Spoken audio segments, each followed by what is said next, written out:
Hello, friends. Welcome inside, at least for me, just now. For now.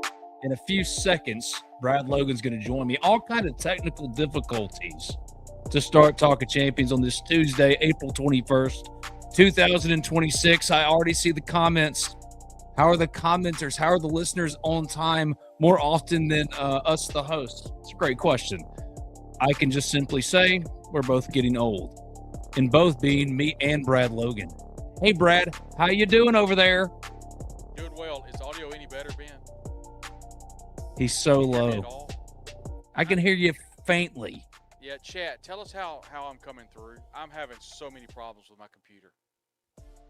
He really is. Hope you're having a great night too, CJ. Ole Miss fan 198824 says happy Tuesday to me. Only me. Not to Brad yet because he's got to get his audio fixed. Now you look like you're about to shove your mic down your throat. Let's see how that sounds. I have to get it right up on it. I'm just having so much trouble. But, man, we have a ton to get to tonight. Remember, Ole Miss is playing baseball tonight. But we did have, well, we won't go into that, CJ. But we'll go into the Pete Golding press conference today, and there was plenty of audio today. There was plenty, and I feel like I can barely, like we need to speak in very whispered tones, like we're now a part of NPR, so that I don't come across as the loudmouth idiot just yelling into the microphone while Brad so eloquently sits back and tries to make his audio sound better. Let's see if it works. Hey, Brad, how are you? Hey, Ben, how are we? Still the same. It's still the same. This is Talk of Champions. I'm Ben Garrett. He's Brad Logan. If you haven't already, subscribe, rate, review Talk of Champions wherever you get your podcast. It doesn't matter if it's Spotify.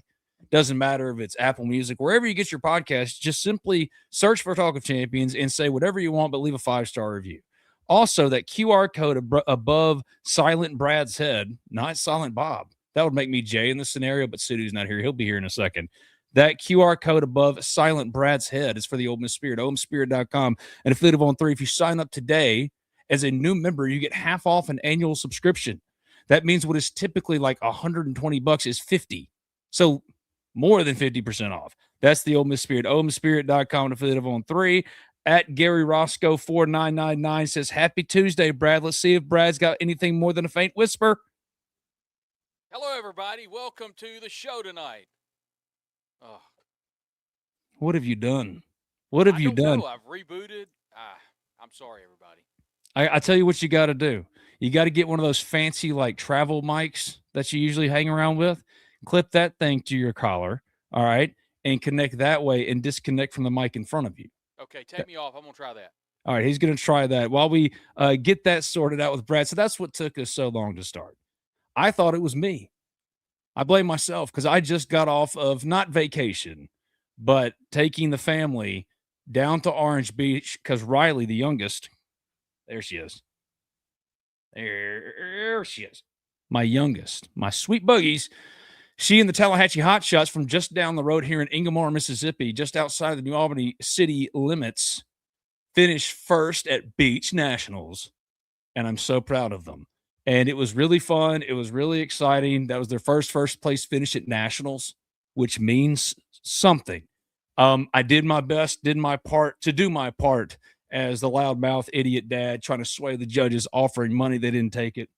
But that's where all of that, where all of my inactivity, especially when it comes to this right here, that's where it came from. I was at the beach. We're waiting on Brad to come back in. Congrats, says Ben Sane Clown Posse. Thank you, my friend. You can find Ben Sane Clown Posse at the Ole Miss Spirit too, omspirit.com, and affiliate of On 3. My friend Mary says congratulations. Ole Miss fan 198824 says, hoping you had a good time. Love Orange Beach. It's great. It's absolutely great. There's a lot that I missed. Let's see if Brad can sound better. Uh-oh. How about this? Any better? The echoing. I hear myself. Okay, let me try this. How about this? Okay, here we go. No, not better. What are we going to do with you, Brad? I don't know. I'm not sure what else to do. I've got one more thing I'm going to try. Carry on. Okay. All right. He'll be back in a second. It's Brad Logan. Poor guy.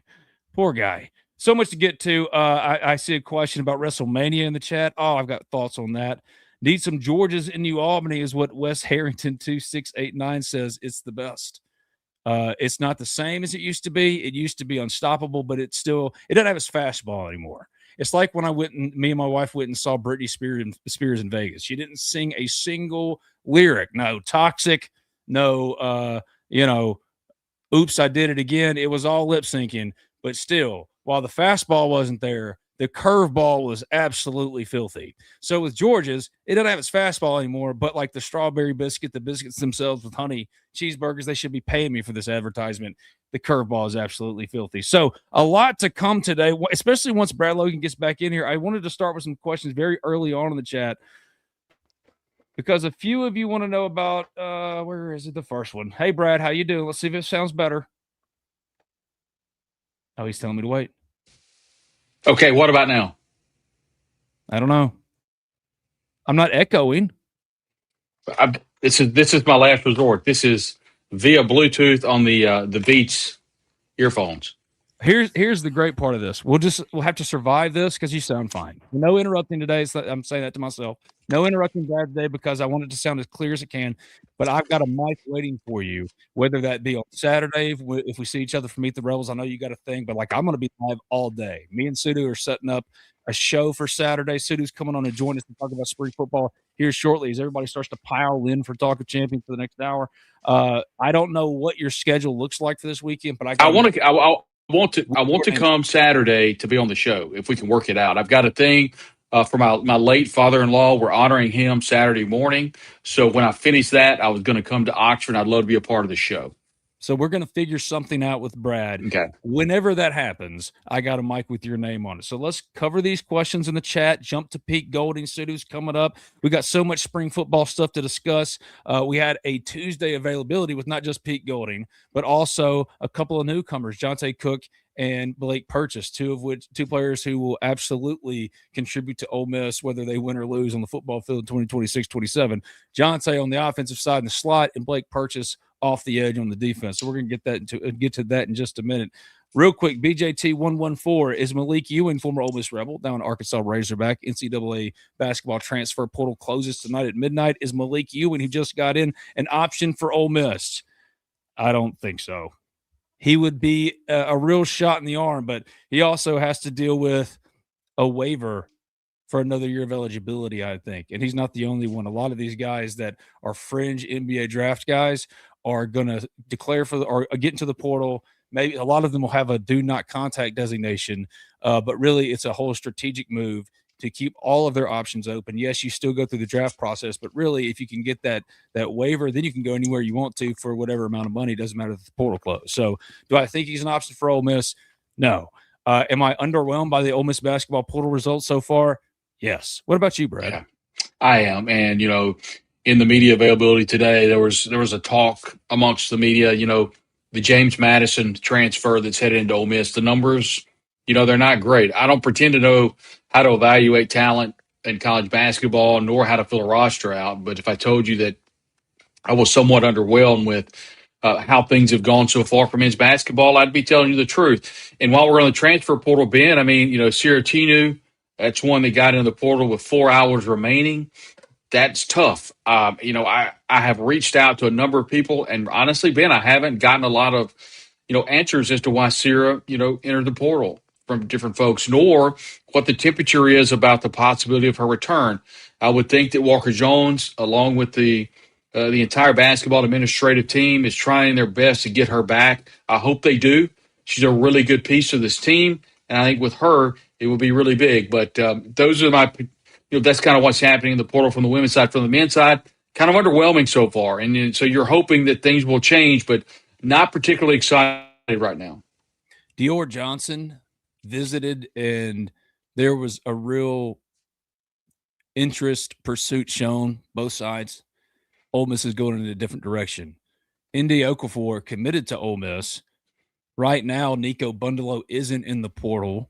Will he get in the portal before midnight? That's something we're keeping an eye on at the Ole Miss Spirit, OleMissSpirit.com, and Affiliate on 3. There's been active negotiations to bring back James Scott. Patton Pinkins is a big piece. Elis Carmerdine in year 2 is a big piece. but you lost a lot. It was a 15 and 20 team. You were going to replace most of your roster anyway. But what you've replaced it with left a lot to be desired so far, and the portal closes again at midnight tonight.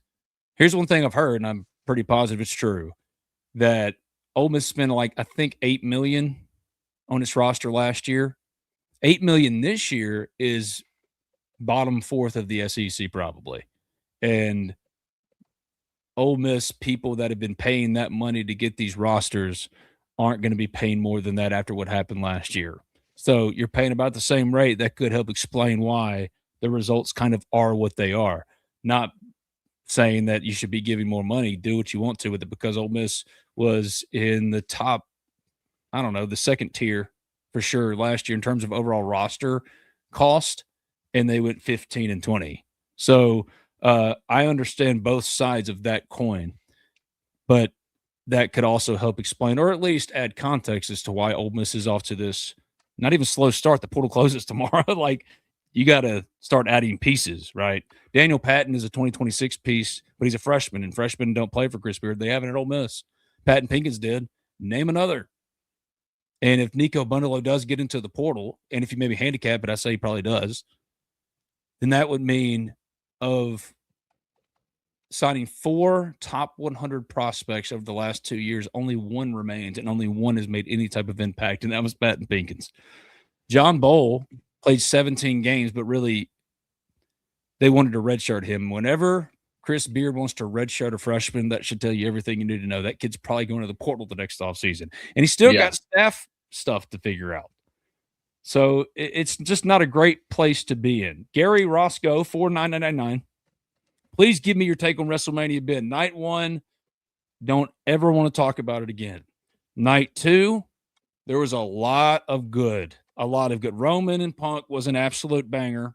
Penta retaining that great ladder match was absolutely perfect.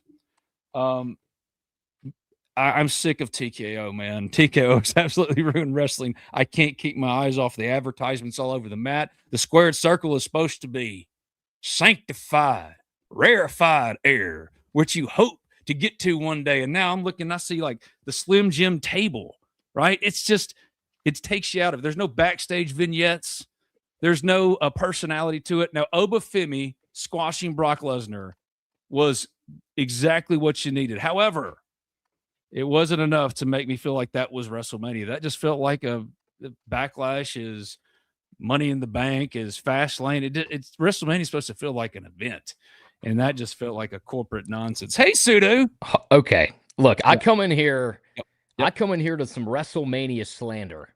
Okay, on a weekend. On a weekend where a couple guys that I have immense respect for, Obafemi, Trick Williams. I was getting there. I got gold, Oba, but like held gold on the grandest stage of them all. Fair. It's not. You're not What's wrong. What's up, Brad? What's going on? Hey, did you get my email, Sudu? I did. I'm gonna have to shorten that up a little bit, but I enjoyed. I didn't know how many words you needed. So no. It was perfect. A little off the radar talk. So. Yeah, but the question. I hope to be a part of one day. You know? Yeah, well, Sudu, the question was about WrestleMania, and Benjamin pointed out that night 1 was a dud, and night 2. If we had the GIF to say you totally redeemed yourself, it appears to me that Ben thinks that night 2 of WrestleMania redeemed itself. Well, okay. Nothing could redeem night 1. Nothing. Night 1 was terrible. Okay, I'm sure you've already been through it, but biggest issue with night 1. Well, first of all, Randy Orton and Cody Rhodes have 20 years of history. They don't need Pat McAfee and Jelly Roll. Now, if Randy Orton is hurt, okay, but they had all the stories. I mean, that's Cody's mentor. They had so much to draw off of, and TKO because of crappy ticket sales, because they returned to Vegas and they've priced out the casual fan. I don't want to cover all this. We've got spring football stuff to cover here. No one's coming in here to listen to this. TKO goes, oh, well, to shove Pat McAfee in there as if he's like the perfect respite for shitty ticket sales, and that's not the case at all. Well, Ben, you know, there's a give and take with these big corporate, leanings or connections, so to speak. And so one of the things when Vince had to sell the TKO group, I think we all knew that this kind of stuff would happen. You've seen it with the incredible amount of advertising all over the ring. And I remember, WWE fans used to make fun of other promotions for having to do that. And now that's just a part of it. And I don't disagree with you. Sorry, when I came in here, I thought you were just saying WrestleMania as a whole was bad. Night one was, yes, it was much to be desired there in night one. I honestly didn't pay too much attention to it personally because the big one was night two. And night two, I think, delivered for sure. Happy belated birthday to Sudu Upadhyay. Thank you, Mary. Turned 21 yesterday. Happy birthday, buddy. What'd you do? Did you have your first add a decade to that. Add a decade to that. No, actually, I didn't. I guess when you're 31, it's the opposite. I'm like moving backwards on that now. So, yeah, did you go to bed? He went to bed at 11:58, fading as he was fading off to sleep, watching Back to the Future for the 15th time on TBS. I understand it. I wish it was that simple. At Trip 48 95 45. What about that guy from Southern Miss? That's Tyler Weeks. He's deciding between Ole Miss and Memphis right now. He visited Memphis most recently and visited Ole Miss last week. So that's the latest. It's one of the other, Memphis or Ole Miss. Sudu, we were talking about the disappointing portal for Chris Beard and company. What do you make of it? Yeah, much to be desired there, Benny. That's all I can say. Much to be desired. Thank you. You really contributed a lot to that. All right, so spring football is well on its way. Here's Pete Golding after practice today. One more full week after this week or so. Just do you feel like what you wanted to accomplish, you've accomplished this spring with how you've been kind of changing it to fit what you want this program to be? Yeah, I think so. I mean, up to this point, we went really slow. Got the foundation on all three phases. This week, we're actually transitioning into what a game week looks like, trying to get them in those routines and understanding what it's going to look like. And then also with the new coaches, getting the feel of what game planning, what the schedule is. And then obviously we're game planning each other, which I think is really important from self-scout moving forward into the summer. So, simulating the physicality, kind of like we talked about last week in isolated scenarios to try to stay injury-free the best that we can. And then working the situation. So today was based down short yardage and goal line, which allows us to get other packages in and make sure we're using our pieces effectively. Is there a position group that you think has shown the most growth over these last few weeks? I think there's been several. Obviously, you've got so many new guys at so many new spots. So obviously, the more that they play, the better that they get, the more comfortable that they get. So I think the linebacker room's really come on. I think the front, the pieces that we've added are starting to really understand it. I think the receiver room's improving with every practice that we get, the understanding of the offense and being able to play fast with tempo. And so I think, a lot of multiple groups have improved. You guys lost a lot of receivers out of that room from a year ago, draft and otherwise. What have you seen from Jonte Cook specifically in terms of how much of an impact he can make this season? Yeah, I mean, obviously he's played a bunch of football, which I think is really, really important. So when you've been in multiple systems like he has, been to 3 different schools prior to this, there's a lot of same as, we might call it red, they call it blue, but it's the same. So from a football standpoint, they come in a little ahead of the curve. But I think the tempo component of it and things like that obviously have been a transition for them. But I think those guys that have played a lot of football, it's a lot easier to come in and adapt and be able to say same as. But he's just really special with the ball in his hands. And so I think JDB and them do a good job of scheming them open or getting the ball in space as an extension of the run game. And there's some one-on-one scenarios that they like versus safeties and backers that are advantageous for us. So I think number one is experience. Number two is short area quickness, right? Rack ability, right? Ability after contact. I think he's almost like a back with the ball in his hands. And then you still got the man concept. If he's one-on-one with a safety, right, that could be a matchup problem from a vertical standpoint. So a lot of versatility in his game. With the return of Lacey, obviously, in the running back room, who are some other players this year, specifically in the spring, that have shown some promise backing up Lacey for you? Yeah, I think all three that we brought in, have flashed. And it's kind of like we talked about, last week. Makai's doing really well. He's got really good balance and body control and really good patience. Lets the block set up, can burst through the hole. I think, JT is just a different athlete than most of them. Probably one of the more explosive players on the team as far as top-end speed and vertical jump and all that from an explosive standpoint, and has got hands out of the backfield. So I think there's several of those guys that complement really well to Lacey, but they've all flashed at times, to be honest with you. And same thing with Shakai. I think Shakai is starting to understand it and play at the tempo that we want him to and become a little more consistent because size-speed ratio with him is different. And so he's starting to come on as well and starting to flash a little bit. Just going to check in on the quarterback room, see how Deuce Knight is acclimating as a backup quarterback, and then any other names of that room that folks might be interested in. Yeah, I mean, I think it's a very unique group, and I think they complement each other really well. I mean, obviously Trinidad coming back, and then, you have Walker Howard, who's been in the system, right, that went out of the system again and then came back, that understands exactly what we're trying to accomplish. Really smart, understands what the defense is trying to do and what to get into, what to get out of, and where to go with the football. So it's really nice to have a veteran guy in there that's been in this system, to help with Trinidad from a leadership standpoint for the young guys. I think Deuce has continued to flash, obviously a real problem in +1 runs with his size and speed, and they're doing a good job offensively creating some of those issues. So had some big runs today. I think he's getting better at delivering the football and making good decisions, which will continue to come with time. And then I think A.J. as well. You see the flashes of A.J., and then it's the consistency of playing the position, snap in and snap out. And, there's one thing about, when you start going good on good, especially up front, some of those guys that are blocking for them probably aren't going to be on Saturday, and some of those time responses don't look the same. So the evaluation of that position sometimes is a little tough based on who's at O-line, to be honest with you. So I think they're all in. I think Joe does a great job with that group, but I'd say they've all flashed. They're all continuing to get better, which they need to. That was Pete Golding, Ole Miss head coach. This is Talk of Champions. He's Brad Logan. He's Sudu Upadhyay. That QR code above Sudu's head is for the Ole Miss Spirit, OleMissSpirit.com. Affiliate of 3. If you sign up today as a new member, you get half off an annual subscription. So $50 for a full year to come talk about this Ole Miss stuff all day, every day at the Ole Miss Spirit, OleMissSpirit.com. Affiliate of 3. Brad, what was your biggest takeaway from spring football today?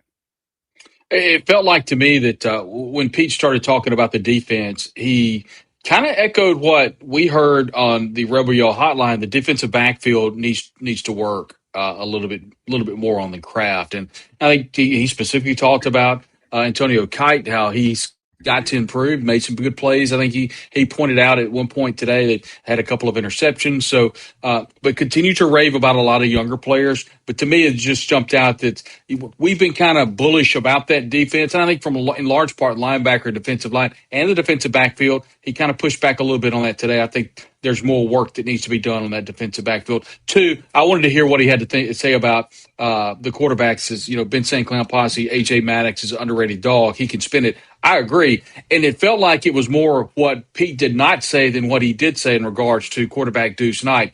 I think he anticipates him to be a running quarterback when he's put into the game. I think they're going to be packages for him. He even intimated in that clip we just heard that he's really good one-on-one, or the one plus, as he calls it, in the run game, which gives him an option to run versus pass. I think he's got to improve on throwing. I think that's one thing Pete didn't talk about a lot was about his passing ability. He's got to improve, but he has said that room is continuing to improve. I think one hidden element here that we haven't talked a lot about is the leadership role that Walker Howard is going to play in that quarterback room. He's someone that played quarterback at Ole Miss, went to Lafayette, and then came back, or University of Louisiana, and then came back. And I think he'll be a huge component. Ben Sudu, I said on this show, whenever I had a practice availability last week, that when I watched Trinidad Chambliss, he and Deuce Knight were talking a lot. When each of them were not repping, they were talking. We had 7.5 minutes, so there you go. But out of that time, I spent a lot of time watching the quarterbacks, and it was interesting to how you could tell they were going through plays and diagramming stuff, just their mannerisms and the way they were moving. So I think that's good that Trinidad's, to no surprise, is having a huge leadership role in that quarterback room. But today, it was more or less, we're kind of getting at the end of spring practice. There's no spring game. There's really no team to prepare for. So he's talking a lot about self-scouting, talking about, kind of how to prepare for game weeks. But to me, it was the pushback on that defensive backfield, maybe not as being as far along as we thought. J.D. Pickle, Ole Miss, or not Ole Miss, but on 3 national college football analyst, my friend. Now, most spring football practices have wrapped up or are wrapping up. Ole Miss still has a week after this week. So they're not done, but JD, my guy, rolls out his post-spring top 25 on Tuesday. Ole Miss came in at number 12, and his biggest concern for Ole Miss was the defense. I would point to what Ole Miss did in the portal. Luke Farelli, Keaton Thomas, the rave reviews from that, from those guys this spring. The defensive line with William Eccles in them. But Sudu, I ask you, man, what concerns you about Ole Miss? I mean, it's not just the schedule or anything like that. If you're just looking at what Ole Miss has done this spring, what you've been looking for this spring, Waylon Wayne, 32, is asking about an Edwin Joseph update.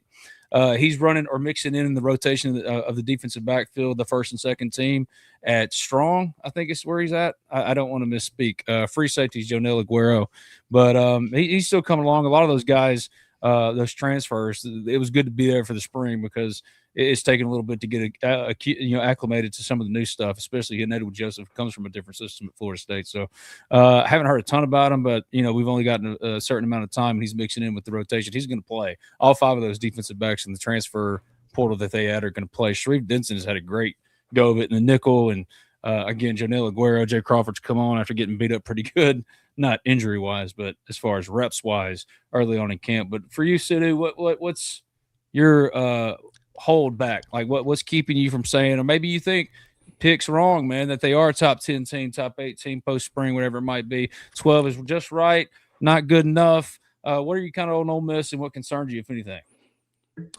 Yeah, I think that's probably. I like to come into the season with a little less hype. You know what I mean? I think I've been very clear on how I feel about this team, especially with your 2 Heisman contenders coming back. I think, I'd like to know what the depth situation is at defensive line. That kind of stands out to me. Like, you got some pass rushers from the portal that are hopefully going to do some good things, but I'm more so talking about in the middle. Is there enough depth there with some of the guys you brought in? And you did bring in some guys. Like we've talked about how awesome it was to see Jaheim Otis listed as an Ole Miss Rebel, Ben, after all the years of recruiting coverage you've had to do with him. But what does that look like? Like, is he going to be able to step in there, and deliver? The secondary, I know we joke about Jonel Aguero, but what does that look like? We talk about, plug and play, same defense Kirby ran with people. What does that look like? Linebackers probably twice, and you didn't interrupt once. I gave you a little. I cracked a little smile. I didn't know if you peeped it, but I was that would be like teeing it up, Yeah. So I think those are, but linebacker, I'm so excited about with Farelli and Thomas there, man. I just those two were 2 of the biggest additions for that defense. I'm so excited about that. I've read some good things about Taj Butler as well. This is somebody that when he originally got brought in, I think we were like, oh, maybe this is a depth piece thing, but hearing good things about him. So defense is where my mind goes to when you talk about concerns, and it's, hey, is there enough depth in the middle of that defensive line? And is the secondary going to be are all these big names that you've brought in, are they going to deliver? Is this truly going to be a plug-and-play situation? I know the defense is going to be much improved from last season, but is it enough to, I guess your question was about a contender, is it enough to make you a legitimate contender? Those are the 2 places I look at right now. Well, Jonte Cook is one who's impressed all spring. He's working in the slot. Caden Lee's at Missouri now. Winnie Watkins is at LSU. But Jonte Cook, he comes one of 2 players to come to Ole Miss from Syracuse as a transfer. He's been impressive all spring, working in that slot and replacing Caden Lee and Winnie Watkins. And here's what he said after practice on Tuesday. He had choices in the portal. Why Ole Miss? Just the opportunity. Trinidad, obviously. And I just feel like the time was right, right place, right fit. You mentioned Trinidad. Just how was that relationship when you first got here, and how have y'all kind of grown having now spring practice under your belt? It's growing. It's growing, and it's growing fast, and it's growing great. Best quarterback in the country. Most of the time, all I got to do is catch the ball, just be in my spot and just catch the ball, and it's really that easy. Great guy, great leader, just my dog. Obviously, I watched, playoffs and all of that, and I would, see games here and there. Sometimes I would even catch them, if I had, the late game and, they had the early game or sitting in the hotel, I would see, make plays and stuff. But, just being here and, being on that timing with him, and I'm actually the receiver on the receiving end, it's kind of different, and it's for real. You and Gil came down from Syracuse together. What's your connection like with him? It's my dog. Been on him for a little bit over a year now. We're both Texas guys. You know, like he was really probably the only guy when I first got to Syracuse that, you know, accepted me, you know, when I first got there, just like from a, I guess like competition component or whatnot. But, you know, that's my dog. And, you know, we're just here, we're battling, and we just two dogs in a fight with each other. Did you guys have maybe a poll for each other to come to the same school again? Not gonna lie, no. Like, not gonna lie, like, no. Like, my impression, like, the day before Gil committed to Ole Miss, I was under the impression he was going somewhere else. And then, like, boom, he was going to Ole Miss. I said, oh, wow. And, like, I knew that I was already in talks with, you know, the coaching staff. So I was like, they probably did that on purpose. What does Daryl bring to the table? It feels like, you know, maybe from the outsider, just reading heights and stuff, you guys could be complementary on the field together. I think Gil, he stretches the field, big body, athletic, fast. He also can run the route tree. But more than anything, like, he's going to go get the football. You put it up, he'll come down with it more than not. The biggest thing that stood out to me today, Brad, was when Jonte mentioned how he and Daryl Gill were not a package deal from Syracuse, man. Actually, the day before before Daryl Gill announced for Ole Miss in January 14th, he thought he was going somewhere else. And so far, Jonte was the second of the Syracuse wide receivers, and so far, he's been the most impressive of the two. He's had an absolutely stellar spring. Again, working in the slide has been an absolute catch merchant out there. Caleb Cunningham was asked about in the chat. He's been a little banged up, but he had a good start to the spring at least. So he needs to have a good spring. And Daryl Gill is an outside receiver like Deuce Alexander is an outside wide receiver. I think the vast majority of his routes, Daryl Gill's over his career, were as an outside wide receiver. So there are similarly profiled guys like Daryl Gill in this roster. There are no other guys like Jonte Cook, Brad. And that's why, to me, when you're picking out potential offensive playmakers not named Trinidad Chambliss and Keywan Lacey, I'm not sure with a week and change to go of practices that Jonte Cook wouldn't be my number 3 right now. Well, what jumped out to me is that Jonte Cook may be the next Caden Lee. I looked up his stats, Ben, during the press conference, 45 catches last year.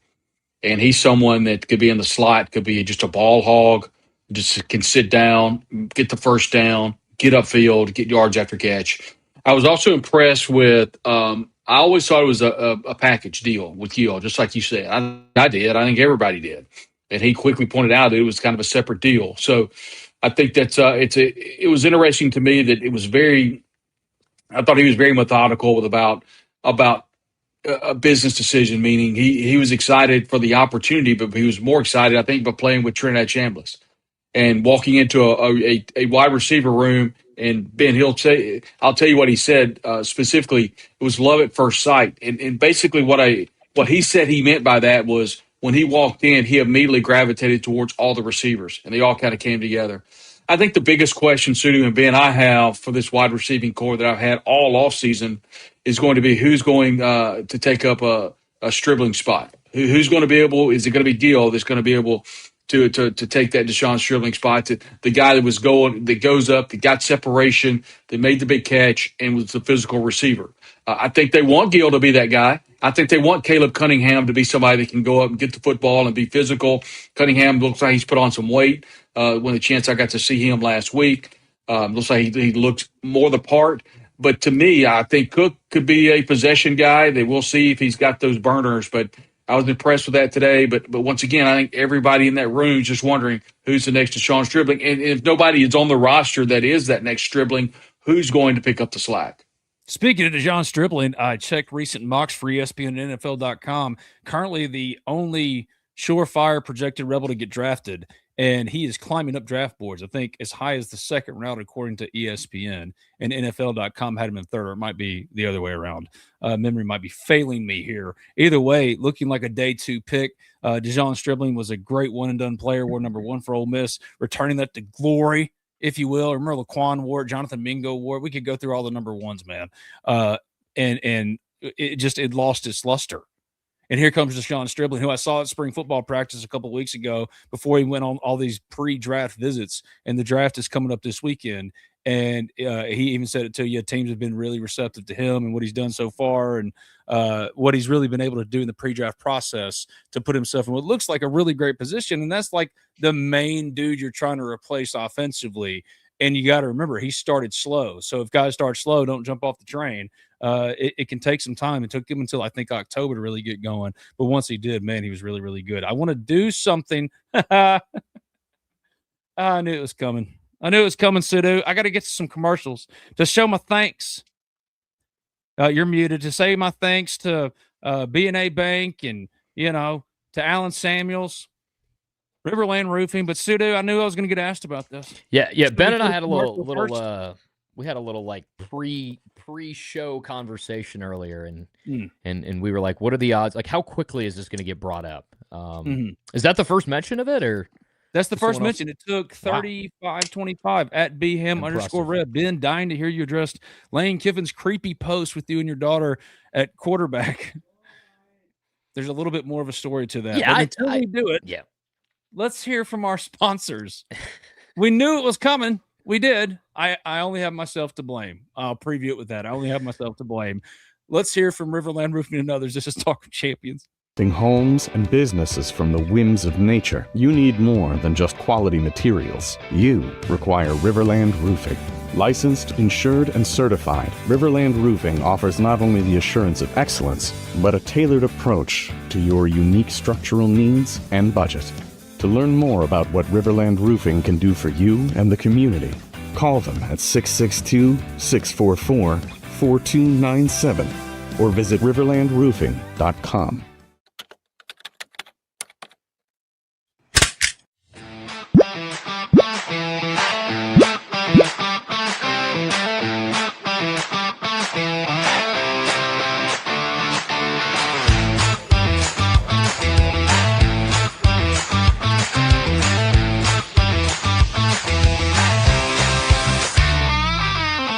Hey, Rebels, your truck is here.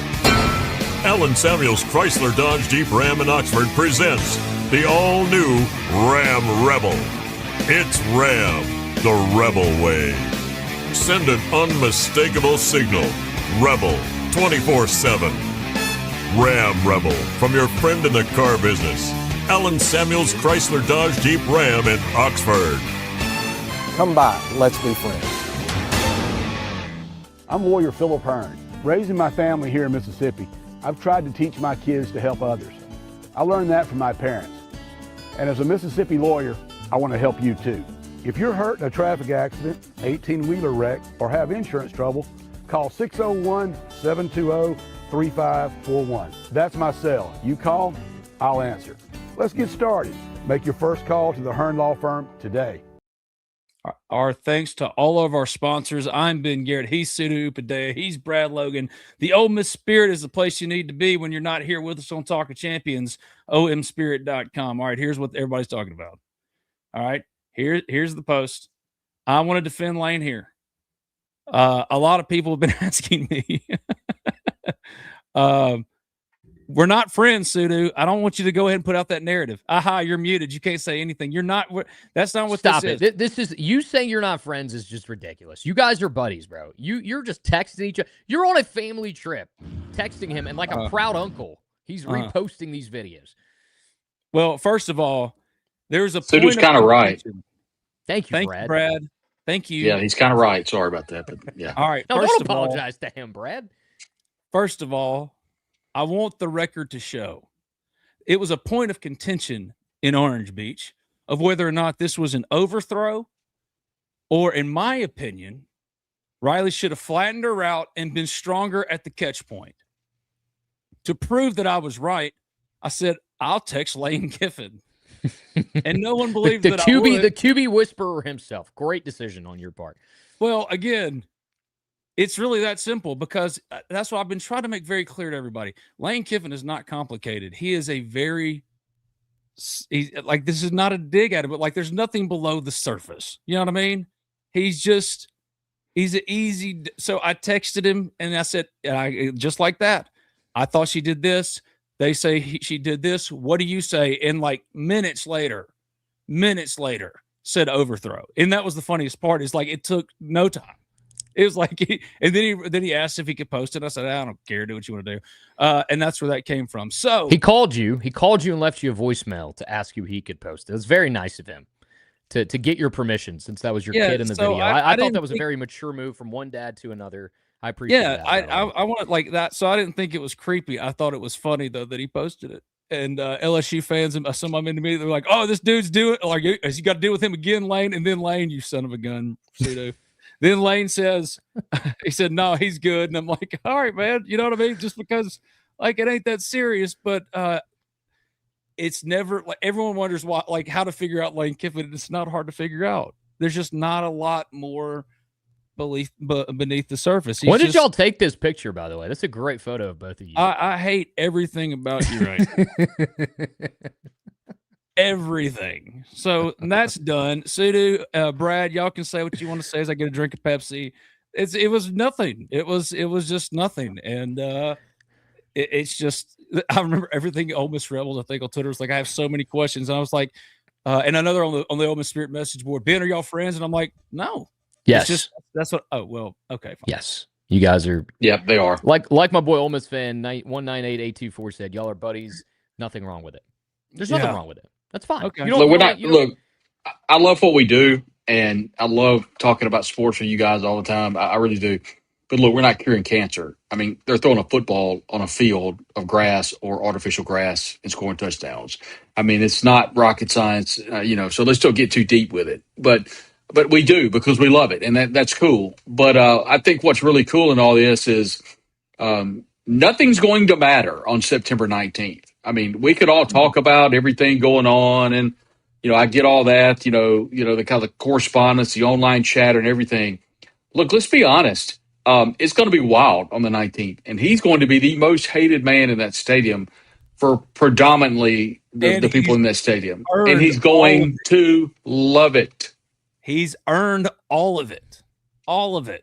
Yeah. You know what I mean? Like, no, it was on a dare. I was asked and I did it, and he responded because Sudu swears we're now stepbrothers. You are. You're best friends. I mean, it's just, he's not, like you said, he's not a complex individual as much as some of the national media members like to paint him out to be this complex. He fundamentally doesn't understand why he wasn't allowed to coach the playoffs. He doesn't.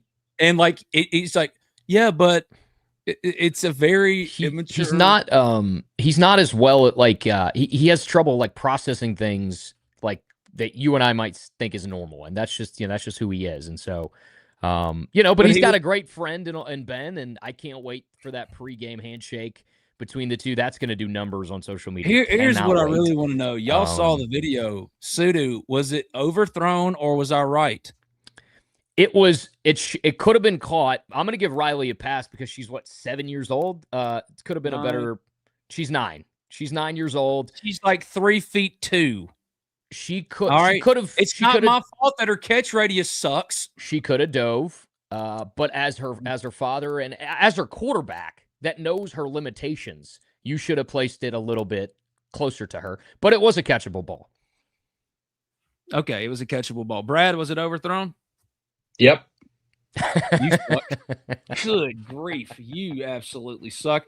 Blake Purchase was the last player that Ole Miss media got to speak with on Tuesday after practice. Here's what he had to say. Like in the portal for you, and what made Pete Golding and Ole Miss stand out?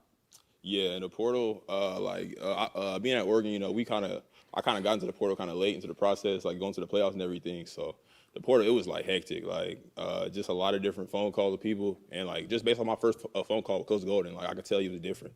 Just his attitude, he don't sound like a normal head coach when you're talking to him. He just sound like just a regular guy, just that loves ball for real. So that's probably what really stuck out to me the first time I talked to him.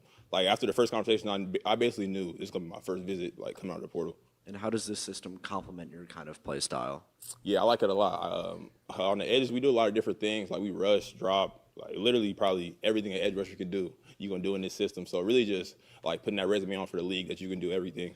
That's what I like about it. I get to do literally everything under the sun that edge rusher going to do, you're going to do in this system, I promise. So coming from Dan, who's a defensive-minded coach, did it help with the comfort level with Pete being he's a defensive-minded head coach at the same time?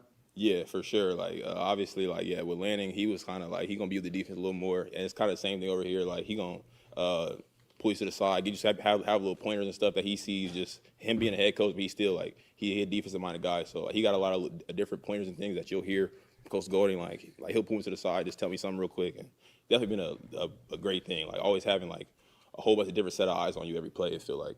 What have your impressions been of Will Eccles and Cam Franklin so far? Nah, them boys are good for real. Like I would say I watched a whole bunch of Ole Miss games last season, so I was kind of new like coming to plays, and I'll go back and watch some film, and it's like, man, like them boys are destructive for real. Like Will and Cam, those are two big bodies, but they move well for real, and they got a good grasp of the system. They've been here for a while, so also two guys that I'm really leaning off of, like playing around them. It's gonna be a scary room for real. I think Blake Purchase is going to be an absolute stud. First, before we jump to it, I hate you, Sudu. You look what you've created. Dennis Dotson, 6'2", I see why Ben is so emotional about Lane living. He loves him, like really loves him. You know what's funny is he doesn't. And it's when I say I think they're friends, guys, I'm not joking. Like I genuinely believe that Lane sees Ben as a friend. And I think Ben has gotten to the point now where you got to embrace it, man. Like I have buddies like that who I used to just not like, but somebody else would always bring them around, or they'd always insert themselves into the room or whatever, party or whatever. And eventually I became best friends with them. That's you and Lane. It's the unlikely friendship. I like it better that I was like Paul Heyman. However I'm Paul Heyman, and that is the best thing there. Being the wise man. I'd much prefer that. All right. Blake Purchase is going to be an absolute stud, Brad. And that one, Sudu was talking about depth earlier. And one of the things that concerned him, the defensive line depth. Well, in the interior, Ole Miss is about 3 deep.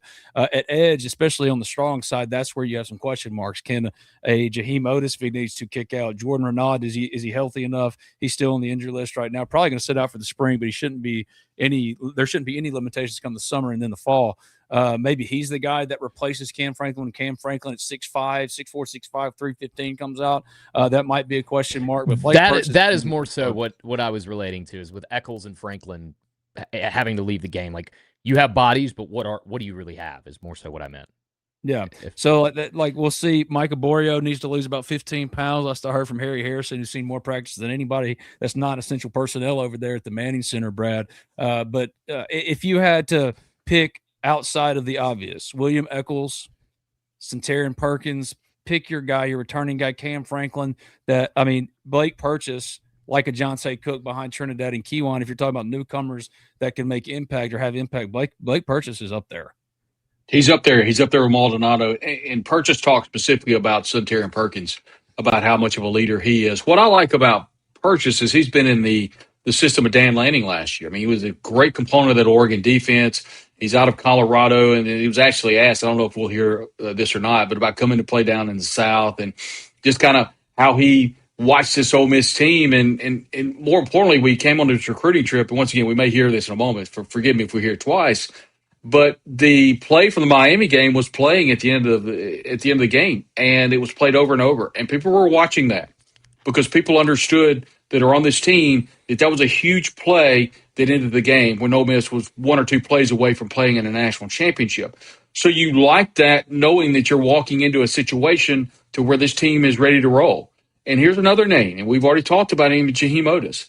And when Pete Golding didn't specifically talk about Jaheim Otis today, but he has a couple of weeks ago, he's a player to where, in Pete's words, you've got this amount of eligibility, this is your last shot. Are you a good player or you are an average player? If you're a good player, you understand, this is the last year I have to be a college football player and a big-time college football player. So I really believe Otis is going to give Ole Miss some minutes this year. I truly believe that. You got Jam Brown, and here the name we haven't mentioned a lot about is Cameron Beavers. I mean, this is a year where Beavers needs to take a step forward, because if not, then you've got Maldonado, Purchase, Perkins.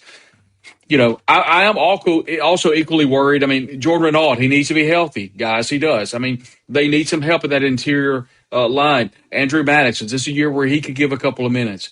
Outside of Franklin, Micah Burrow, like Harry says, got to drop some pounds. So, but I do like, from Purchase, I like Purchase, Maldonado, Perkins. The edge is going to be okay. And let's be honest, Womack did not give Ole Miss the minutes that they anticipated them getting this year. He was someone that came in pretty decorated, but if you listen to the tea leaves, LSU fans were saying all along they weren't crying in their cereal that he was gone. So I think if you kind of listened a little bit, you would have understood that Womack, maybe not the player we thought he was coming in. That proved to be true. Maldonado purchase hopefully can pick up the slack of Umami Allen, who headed off to LSU. Well said. All right, so this is what I want to do to wrap this thing up. It might take a second, so we got to roll through it. All right, I want to do your ideal Ole Miss with the current roster as it is. I'll let Sudu go first, then Brad, then me. I'm going to do back-to-back, then go all back around Sudu, then you would go back-to-back, like a typical snake draft. The best 3-on-3 team of Ole Miss's current roster you can put together. 3 on offense, 3 on defense. I don't care how you pick them. I just want y'all to know that y'all are going to get whooped. All right, it's very simple. So Sudu, I figure you're going to pick your Trinidaddy. That's been your dude, and if you do that, I'm ready for it. So with the very first pick of the 3-on-3 matchup between Sudu, Ben, and Brad, Sudu's picking who? I'm going to pick. So we're doing 3 offensive, 3 defensive guys. Is that right? And you can select them however you win and whenever you want to select them, right? Okay. Because you got to remember, who's to say you can't play some defensive players on offense? That's all I'm saying. Okay. You're going to have to on 3-on-3. Well, you already called it. I mean, top overall pick is going to be Trinidad Chambliss. What was that? Trinidad Chambliss. Come on, baby. Hey.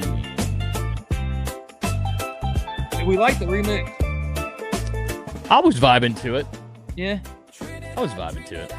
Just nothing beats the OG, though. You know what I mean? Listen to that thing. No. Can't touch it. The only problem is that it's still a slop. All right, so the first pick goes to Trinidad Chambliss with the Sudu Snakes. What about you, Brad's Barons? Who do you got with the number 2 pick?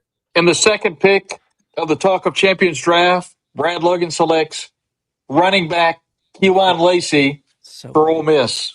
What a surprise. Shocker. What a surprise. All right, well, Huge I get surprise. back-to-backs again as the third pick, and then we'll go back to Brad, then to Sudu for back-to-back. So far, 3-on-3. Sudu's got Trinidad. I hope you're keeping count of this, Sudu. I'm not. You're the minutes keeper in the meetings and stuff. You know what I mean? Okay. I can do that. I'm an idea man. Brad's over there just trying to fight for his audio life, so we need you to document exactly. All right, so with the third and fourth picks of the draft, number 1, I'm picking Centarian Perkins, and number 2, Jonte Cook.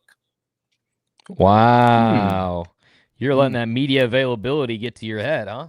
A little bit. One press conference. A little bit. Top But see, pick. here's the thing. Me and Brad are the only 2 that have to get quarterbacks now. And Centarian was that dude in high school. We're just playing 3-on-3, and I need If that only man in the middle of the there defense. was another 5-star quarterback on that roster that you Well, now you're messing with my strategy. Really the only 5-star quarterback on that roster who was not selected by anybody so far. Okay, Brad, your pick. My pick will be defensive tackle from Houston, Mississippi, Will Eccles, maybe the best defensive lineman in the SEC. Maybe in 3-on-3 in this Ole Miss roster 3-on-3 pick on between Ben, Brad, and Sudu could be your quarterback. That dude's got that kind of athleticism. We'll see if he comes back around and picks his quarterback before Ben goes back-to-back again. Sudu, back-to-back picks for you. You got Trinidad on your roster. Who you got now? Ooh, man. Well, you gotta pair him up with someone, huh? You already took Jonte Cook. I'm gonna go Deuce Alexander. I knew it. You suck. Yeah. Hey, come on. You gave me the first I pick. use Jonte because I need Jonte to be maybe a running back. Maybe like Deuce is not that kind of guy. All right. So, but like as far as the duo so far, you got Deuce, man. That's pretty salty. So am I back? You said I'm back to back here? Yep. Boy, we got to go defense, huh? Yeah. Remember, you got to stop somebody too. Yeah. But there are 2 guys right now that are just staring you in the 3 guys staring you in the face. Sudu's I got gonna end up with the best picks. I got my quarterback on offense. Let me go ahead and get my quarterback on defense. I'm gonna drop a text to a gentleman who is sitting in class at the moment. Luke Farrelly. Come on through. All right, Brad. Yeah, I'm going to go back to offense, and I'm going to pick the heir apparent to Deshaun Stribling and go with transfer wide receiver Darrell Gill Jr. Well, folks, I'm excited about my next back-to-back picks because this is where you separate the good from the great. First will be Keaton Thomas. Write it down, please and thank you. He can play all over. And, buddy, when you talk about effort and leadership. Nobody's got it better than one Keaton Thomas. Now the question is, do I go wide receiver again? Do I go a defensive secondary player that might contribute in an offensive way, or do I go for Deuce Knight? And that's where I say, give me the trigger man, Deuce Knight. If Brad is the Barons, Sudu's the Snakes. It's like the old legends of the Hidden Temple, right? Sudu Snakes, like the Silver Snake, the Shrine of the Silver Monkey, right? Ben's, I don't know what I want to be, Sudu. What am I going to be? Ben's Bluebirds, Yeah. Ben's Baboons. I like Ben's Baboons. I think you're sleeping on your boys. All right, Brad's Barons. Your next pick, sandwich. Yeah, I'm gonna the two best teams in the league. Yeah, I'm gonna stay on the defensive side of the ball, and I'm gonna take linebacker Keaton Thomas, redshirt senior. Already did that. That was one of my two on the Snake. I'm not appreciative of that, Ben. I was looking forward to having the young man on my team. He had already made up in his mind he was taking Keaton Thomas. He didn't even listen to you, dude. No, it was. Yeah. I know he didn't even listen to my whole dang rash down. Now, I don't disagree with Jimmy T4821 in the chat, who says somebody needs to pull up the daggum kicker, Mr. Lucas Caniero, who's probably the Lou Groza Award favorite in the preseason. However, he's available to you. However, Keaton Thomas is not. Sudu, we're going for two, Ben. We're going for two, and we're going for fourth down. So I'm going to roll the dice a little bit and go with Janelle Aguero, the free safety, senior transfer. And I'm going to make a difference in the secondary this year, ladies and gentlemen. Yikes. I'm not going to lie to you. I feel I'm about like to be airing it out on Brad, bro. I'm about to be airing it out on Brad. I cannot wait for Janelle Aguero to have a monster interception against LSU to win the game. That Monday, when Sudu comes on, is going to be quite the Monday because we're just going to play it on a loop. I'm going to play it on a very loop. Clear. No one is rooting for him more than me. Let me just say. Oh my gosh. Get that out of the way. It's like saying, "Hey, look, I need to talk to you about something. I'm very grateful of our friendship." But I've been rooting for Janelle Aguero since he stepped on a campus to play college football. It's like the whole. I say this with all due respect, and I mean all due respect. All due respect. All due respect. That's a terrible pick. All right, let's go next. All right, Janelle Aguero for Brad's Barons. Now for Sudu Snakes. All right, so I got two more. I got two picks. Am I gonna? Oh wow, 2 picks back to back. This is it. All right, man. Let me pull up this depth chart here. We got Deuce and Trini on offense. Sick. I'm gonna go with. Oh, I guess nobody's taking offensive linemen, huh? Well, it's 3-on-3. I mean, no disrespect. I mean, if you want to. So, like, Will Eccles is not playing defensive line in this. Well, I mean, I don't know what the rules are. I threw this together as we were talking on this podcast. All right, stop thinking about the logistics. I'm gonna go world for like. And you lost your sense of immersion because this is me, because the ball you can take it off the track and roll under the dinosaurs. That makes no sense. Right. First all right, here we go. Back to back. Right, back to back right here. I'm actually gonna take my next pick. I'm gonna go with Jay Crawford. So Jay Crawford. We're doing a 3-on-3 draft. Will Jones just got here. What in the world are the boys doing? You've heard from Pete Golding here on Talk of Champions. You've heard from Blake Purchase. You've heard from Jonte Cook. We've talked all about spring football. And as we close this hour out here on Talk of Champions, powered as always by Riverland Roofing, 662-644-4297. RiverlandRoofing.com. We are doing a 3-on-3 draft of the current Ole Miss roster. Doing a typical snake draft. Sudu got the first pick. He took Trinidad. And we'll read the rosters in a second, and you tell us who would win in this hypothetical 3-on-3 based off of the spring practice info and intel we've been providing here and at the Ole Miss Spirit, which is the QR code above Sudu's head. Sign up today. Scan that QR code. Sign up today for half off an annual sub. That's what we're doing, my friend. That's what we're doing. So I actually – Jimmy's like, who got Perkins? I got Perkins. Perkins is on mine. Sudu will have the final team in a second. All right, your next pick. So actually turns out I have one more. So I just took Jay Crawford. Now I'm going to take Mekhi Frazier for my final offensive pick. Wow. Yeah. So offense is Chambliss, Alexander, Mekhi. So far on defense, I got Luke Farrelly and Jay Crawford. We got one more left. Go ahead, fellas. Again, Pritchard in the chat. I've got Suntaran Perkins. I feel like I'm taking crazy pills. Sudu, you wrote it down, right? Santarin was one of my first picks. Yeah, so far, Benny, you got Sonny P, Keaton Thomas, Jonte Cook, Deuce Alexander. 2 more left. One No, I offense, don't one have Deuce defense. Alexander. What did I Deuce say? Knight. Deuce Knight, my bad. My You bad. have Deuce Alexander. I had with Deuce Kenny. Alexander. Yeah. I didn't even write a last name. I just wrote Deuce. Brad, your final pick is who? My final pick today is a very versatile player. Could play offense or defense. He could play stand-up slot receiver. He could put his hand in the dirt and be a tight end. And quite frankly, one of the best athletes on the team. My pick goes to tight end, split end, Caleb Odom. Dang. See, Brad, don't you have another defensive player left? I got Eccles and Jonell for you. Did I miss somebody? He doesn't even remember his own team. I'm looking at my list here. I don't have an option to pick another team, another player on defense. I need one more player on defense. So I'll go after Ben to round mine out. Okay. Dude, that's what I was making sure of. Got it. All right. So actually, Suda, you have one pick left too, because I go back to back here. And then it's Brad, and then it's you. All right. This is important. These are my final 2 picks, right? Yeah. Make sure the math is mathing, friend. I got you. 2 picks. 3 on 1 3. defense, 1 offense. 6 apiece, 18 in total. Yeah. I really like Caleb Odom was going to be the first one off my lips, man. You stole him from me, you son of a gun. Hey, let's pull up as I think this through real quick. Brad, set the table because Ole Miss and Murray State are playing in the midweek right now. Yeah, let's get a score update brought to you by our good friends at Allen Samuels Chrysler Dodge Jeep and Ram, your go-to spot for the perfect Chrysler Dodge Jeep and Ram. In the bottom half of the second inning, no score between Murray State and Ole Miss. There it is. Your Ole Miss Rebels who've won 11 of 12. Is that right? Or 11 and 2 in their last 13. Last 13. I know that to be true. All right, back-to-back picks. Cam Franklin, put him on there, put him on the board. He's a freak athlete. He deserves to be on there. I've got my quarterback. I got Jonte playing some defense, man. I got Cam. Somebody, Ben saying Clown Posse saying take Blake Purchase. I think I'm going to go. Oh man, because he can play everywhere. Doesn't matter if it's wide receiver. Doesn't matter if it's Don't do it. corner, safety. Don't do I'm it. going Sharif Denson, please and thank you. Oh, Sharif Denson. So you're gonna have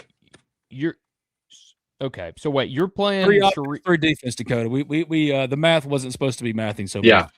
So I have one more pick on guys defense. is playing on offense, Ben. Is that what you're saying? Yeah. Like Okay. you got to remember, like they're like you can have some guys playing both ways. Okay. All right. We're supposed to have. All right, I have 6 one last pick. So do I have 6 on mine? You have 6. All right, we're done. Brad.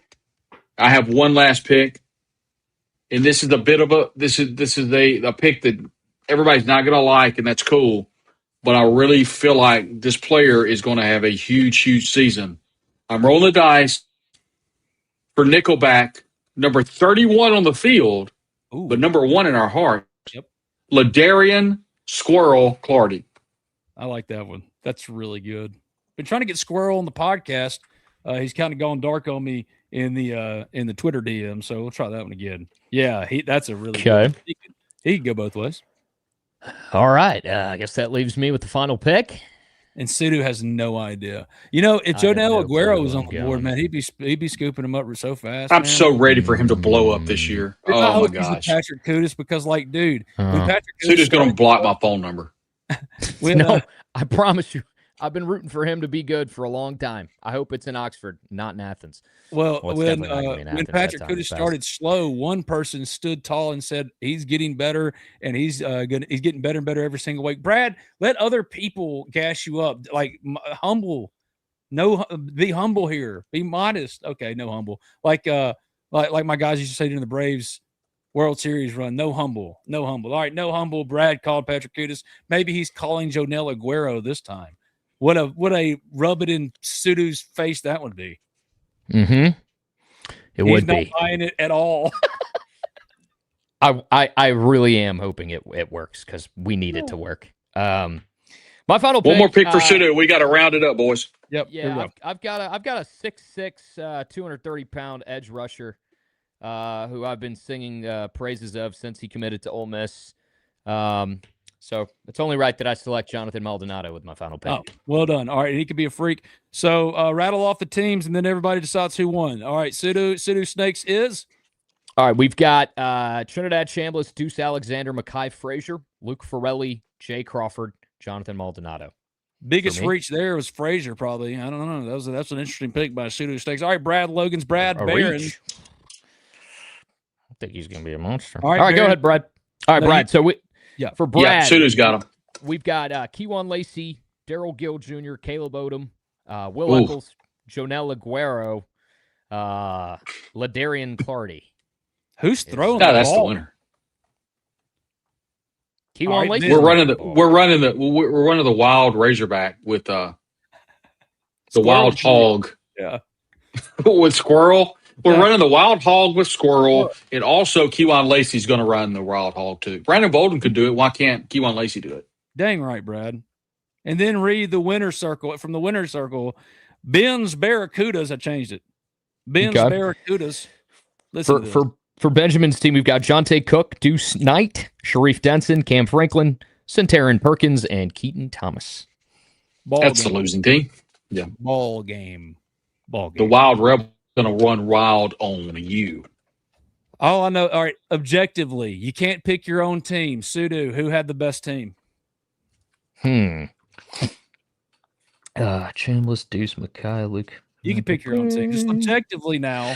I think I have to go with your team if I'm not going to go with my team. You've got, you did kind of what I did. You got a talented QB, and then you filled in the rest of the pieces. I think my biggest criticism for Brad would be, the true trigger man is missing there. Although I have a feeling Keywan might have an arm on him. Look, Sudu, you got the best team. Okay, we don't have to. Let's just stop beating around the bush here. Like three in the chat, the three that have responded in the chat so far about everybody's saying Sudu. Really? But that's because he got the first pick. I just want you to know, I made you think. At least give pause. Picking from the 3 spot. I would take Team Barracudas against them Snakes all day, and we would wreck y'all. We would wreck y'all in 3-on-3. Stop. Ben, so I've got Walker Howard, AJ Maddox. I mean, who else am I picking at quarterback? You've already got Deuce, and I would go Walker Howard, man. I think Walker Howard would be a baller in a 3-on-3. Like, did you see him against Air in the at the Ole Miss draft combine? Come on now. On now. Yeah. Well, we all make mistakes in life, gentlemen, and obviously made a mistake in the draft by not taking a quarterback. Okay, I've gathered that. So the chat is telling me that I'm a moron, and that's cool. But here's the bottom line. I'm just gonna say, if it is a 3-on-3 between you and me, I've got Jay Crawford who's locking whoever you got down. Sharif Denson against. I'm just saying that September 19th is going to hit like crack when Janelle Aguero 2 picks, 4 solos, and 2 pass breakups. Everybody's going to be like, Brad, on this podcast, man. Get him on this podcast tomorrow. Hey, how did he do against Ole Miss in Athens last year? I'm curious. I have no idea if anyone remembers that one. The only reason everybody's picking Sudu is because he's on Island Time. You already know it, man. He had 22 tackles, 39 total tackles last year, half of a sack and 1 interception. He's going to smoke it this year at Ole Miss. I just want y'all to know, if I had not gone Deuce Knight, even if I didn't have a trigger man, I have all the best athletes on the field. All of them. That's not true. All of them. Okay. Buddy, I'd put Trinidad on Jonte, bro. If it wasn't, I wouldn't even have to put Jay Crawford on him. Man, listen. Because I know all about crack. It'd be speed for speed right there, man. Bye, everybody. Bye, Brad. Bye, Sudu. This has been Talk of Champions. Hey, go Spurs, go, baby. Hey, everybody lock in for the future NBA champs tonight. Riverland Roofing right here on the hat. God is good. See you.